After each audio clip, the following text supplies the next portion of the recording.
Halo semuanya, perkenalkan nama saya Sandrian Suldaki dengan NIM 22011401121. Saya adalah salah satu mahasiswa program studi pendidikan guru sekolah dasar Universitas Nusa Cendana.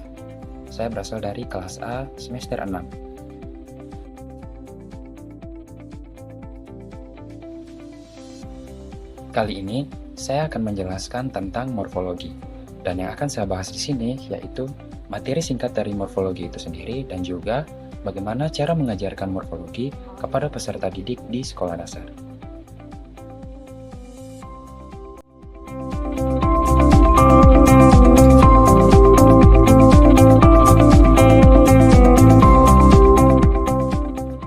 Pada pembahasan pertama, kita akan sama-sama belajar tentang definisi atau pengertian dari morfologi itu sendiri. Nah, apa sih morfologi itu? Morfologi adalah salah satu cabang ilmu linguistik yang mempelajari struktur dan juga bentuk kata dalam bahasa. Nah, untuk akar kata sendiri biasanya mengacu pada unsur-unsur pembentukan kata itu sendiri. Nah, unsur pembentukan kata biasanya terdiri dari yang pertama, kata dasar atau akar kata itu sendiri, dan yang kedua, afiksasi atau imbuhan. Untuk imbuhan biasanya terdiri dari imbuhan awalan, sisipan, akhiran, maupun gabungan dari imbuhan awalan, sisipan, dan juga akhiran. Untuk struktur kata itu sendiri, kita ambil salah satu contoh, yaitu pada kata berlari. Kata berlari berasal dari akar kata atau kata dasar lari, dan imbuhannya yaitu ber. Jika kata dasar digabungkan dengan imbuhan, maka akan membentuk kata baru yaitu berlari. Dan untuk contoh yang kedua adalah pada kata makanan. Pada kata makanan berasal dari kata dasar yaitu makan, dan imbuhan yang dipakai adalah nan. Jika imbuhan ditambah dengan kata dasar dan keduanya digabungkan, maka akan membentuk satu kata baru yaitu makanan. Nah, selanjutnya adalah bentuk kata. Bentuk kata adalah jenis perubahan kata berdasarkan proses morfologis itu sendiri atau proses perubahan kata. Bentuk kata sendiri dapat diklasifikasikan menjadi dua. Yang pertama, kata dasar. Kata dasar di sini bermakna sebagai kata yang belum memiliki atau belum ditambahkan dengan unsur kata lainnya. Jadi kata dasar bisa bersifat asli. Sedangkan klasifikasi yang kedua yaitu kata turunan. Nah, kata turunan di sini itu adalah kata yang telah mengalami proses pengimbuhan, pengulangan maupun pemajemukan kata. Nah, selanjutnya adalah contoh dari klasifikasi bentuk kata. Yang pertama adalah kata dasar. Kata dasar seperti yang sudah dijelaskan sebelumnya yaitu kata yang memiliki makna asli atau belum ditambahkan dengan imbuhan ataupun bentuk lainnya.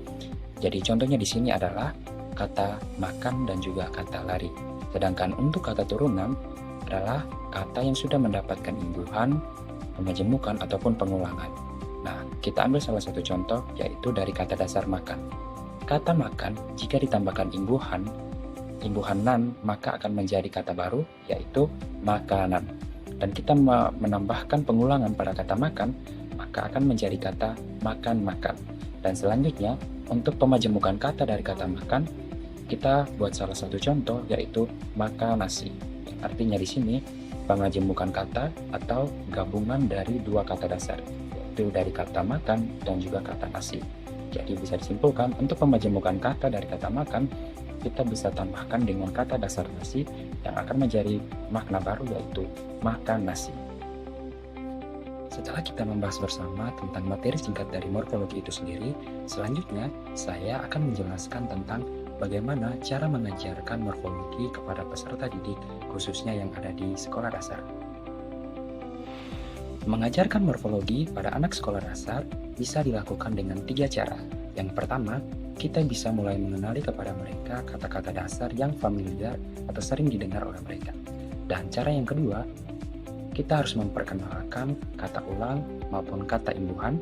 Dan cara yang ketiga, yaitu kita bisa melakukan dengan proses bercerita kepada peserta didik. Cara mengajarkan morfologi pada peserta didik sekolah dasar kan dimulai dari 3 cara. Yang pertama tadi adalah kita harus mulai dengan memperkenalkan kata dasar yang familiar. Artinya, kata dasar ini terdengar sangat familiar atau sering mereka dengar. Contohnya seperti kata makan, kata minum, kata lari, kata tidur, maupun kata dasar lainnya. Dan selanjutnya adalah kita harus memperkenalkan kata ulang dan juga imbuhan. Artinya di sini bahwa pengulangan kata itu berasal dari kata dasar yang sering mereka dengar, dan juga imbuhan yang dipakai itu adalah penambahan imbuhan pada kata dasar yang sering mereka dengar. Jadi tentunya hal ini akan mempermudah mereka memahami tentang proses morfologis yang terjadi pada kata dasar itu sendiri. Selanjutnya adalah cara ketiga, yaitu melalui proses bercerita. Nah, cerita yang diberikan oleh guru ataupun oleh orang yang ingin mengajarkan morfologi kepada peserta didik itu adalah cerita yang sederhana. Dan di dalam cerita sudah dimuat atau sudah memuat tentang kata dasar itu sendiri dan juga kata dasar yang sudah menambahkan atau sudah ditambahkan dengan imbuhan ataupun pengulangan kata. Jadi hal ini akan lebih mempermudah mereka memahami proses morfologis yang terjadi di dalam bentuk kata itu sendiri, dan mereka paham melalui mendengarkan cerita yang disampaikan oleh guru ataupun orang yang mengajarkan morfologis kepada mereka. Agar proses pembelajaran morfologis menjadi lebih bermakna, maka perlu penggunaan media yang cocok. Nah, media-media tersebut akan menjadikan proses pembelajaran dapat berjalan dengan lancar dan juga menjadi lebih bermakna dan mudah dipahami oleh peserta didik. Nah, media yang pertama yaitu kartu kata, yang kedua adalah lembar kerja, yang ketiga adalah game, dan juga yang keempat adalah media berupa video pembelajaran. Nah, untuk kartu kata sendiri tentunya kartu kata atau kata-kata yang dimuat di dalam kartu adalah kata-kata dasar, baik kata dasar itu sendiri ataupun kata yang sudah mendapatkan imbuhan ataupun kata yang sudah mendapatkan pengulangan. Dan untuk lembar kerja itu adalah salah satu alternatif di mana guru bisa memberikan berupa soal cerita ataupun berupa cerita yang di dalamnya memuat tentang kata dasar, kata imbuhan, dan juga kata pengulangan. Dan tentunya akan diarahkan atau diajarkan oleh guru bagaimana menentukan kata dasar, kata pengulangan, dan kata yang sudah mendapatkan imbuhan dari cerita yang diberikan. Dan yang ketiga adalah game. Nah, untuk game sendiri adalah contoh dari media yang sangat memudahkan untuk peserta didik lebih memahami dari morfologis itu sendiri. Jadi di dalam game kita bisa mengisi atau kita bisa memberikan pembelajaran yang menyenangkan kepada peserta didik. Jadi bisa dimuat dengan materi tentang morfologis atau materi tentang kata dasar, kata yang sudah mendapatkan imbuhan, ataupun kata yang sudah mendapatkan pengulangan. Dan tentunya yang keempat adalah media video pembelajaran.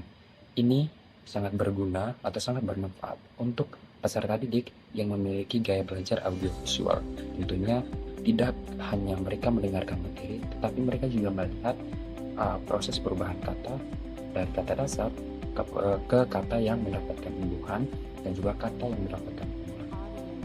Jadi media-media ini sangat bermanfaat agar proses pembelajaran morfologis yang diajarkan kepada peserta didik itu menjadi lebih bermakna dan memudahkan mereka atau memudahkan peserta didik untuk memahami materi yang disampaikan oleh guru maupun orang yang menyampaikan materi tentang morfologis kepada mereka. Cara mengajarkan morfologis kepada peserta didik khususnya di sekolah dasar sebenarnya tidaklah sulit. Hal ini tergantung bagaimana penggunaan media pembelajaran yang baik dan juga cara mengajar yang tepat untuk materi morfologis itu sendiri. Oleh karena itu, kepada calon guru ataupun kepada orang yang mengajarkan morfologis kepada peserta didik harus memperhatikan penggunaan media yang baik dan media yang tepat, dan juga bagaimana teknik atau metode pengajaran yang tepat agar memudahkan peserta didik memahami materi morfologis itu sendiri. Oke, sekian pembahasan tentang materi singkat morfologis dan materi tentang bagaimana cara mengajarkan morfologis kepada peserta didik khususnya di sekolah dasar. Semoga materi yang saya jelaskan ini bermanfaat untuk kita semua.